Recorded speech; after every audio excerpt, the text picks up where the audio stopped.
నమస్తే. హెల్త్ టిప్స్తో పాటు ఆరోగ్య సమస్యలు వాటికి పరిష్కారాలను అందించే ఆరోగ్య మంత్రాకి స్వాగతం. భారతదేశంలో అది కూడా ముఖ్యంగా దక్షిణాదిలో సాంబార్ గురించి తెలియని వారుండరంటే అతిశయోక్తి కాదు. దీని రుచి అలాంటిది మరి. అంతటా పాకిపోయి అందరినీ తన దాసులుగా చేసేసుకుంది వంటకం. కేవలం రుచిలోనే కాదు, ఆరోగ్యంలోనూ తనకు తానే సాటి అని నిరూపించుకుంది సాంబార్. అందుకే ఓ సినిమాలో నటి సాంబార్తో ఏం చేసినా మంచిగానే ఉండును అంటుంది. ఇది అమెరికా వాళ్ళకు కూడా తెలిసినట్లుంది. అందుకే దీనిపై పరిశోధన నిర్వహించారు.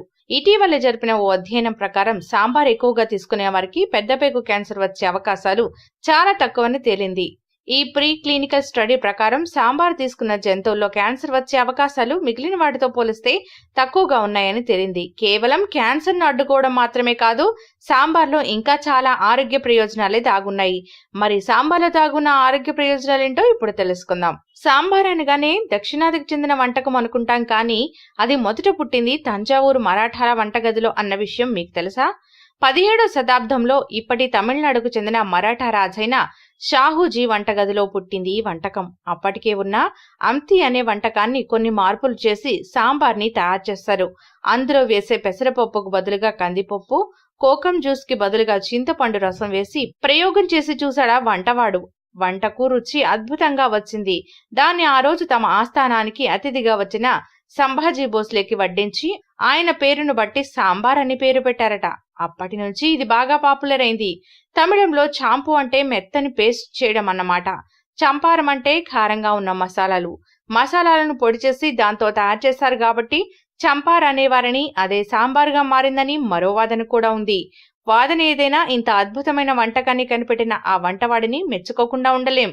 ఇక సాంబార్లో ముఖ్యంగా కందిపప్పు, శనగపప్పు వంటివి కలుపుతుంటారు. పప్పుల ద్వారా మన శరీరానికి ఎక్కువ మొత్తంలో ప్రోటీన్ అందుతుంది.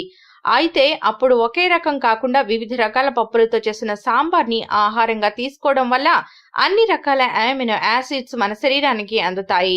లేదంటే అన్ని రకాల పప్పులను కలిపి మిశ్రమాన్ని కూడా ఉపయోగించవచ్చు. కందిపప్పు, శనగపప్పు, పెసరపప్పు వంటివన్నీ ఒక్కో కప్పు చొప్పున తీసుకుని దీన్ని మిశ్రమంగా చేసి పెట్టుకోవాలి. అవసరమైనప్పుడల్లా తీసుకుని సాంబార్ చేసుకోవచ్చు. దీనివల్ల పప్పులన్నిటి నుంచి దాదాపు అన్ని రకాల అమైనో ఆమ్లాలు శరీరంలోకి చేరుతాయి. కాబట్టి ప్రోటీన్ లోపం లేకుండా జాగ్రత్త పడవచ్చు.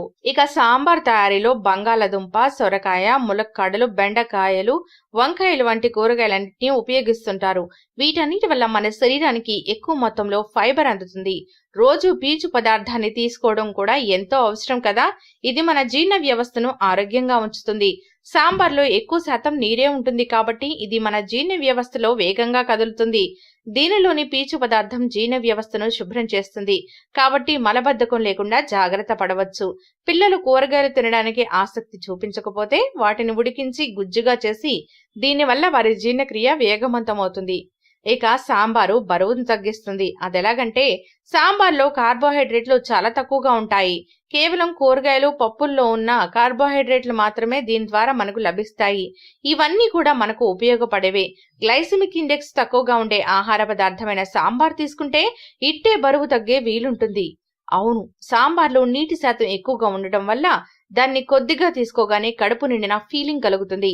ప్రోటీన్, ఫైబర్ కూడా సరైన మోతాదులో ఉండడం వల్ల దీన్ని తీసుకుంటే కొన్ని గంటల వరకు తిరిగి ఆకలి వేసే అవకాశం ఉండదంటే నమ్మండి.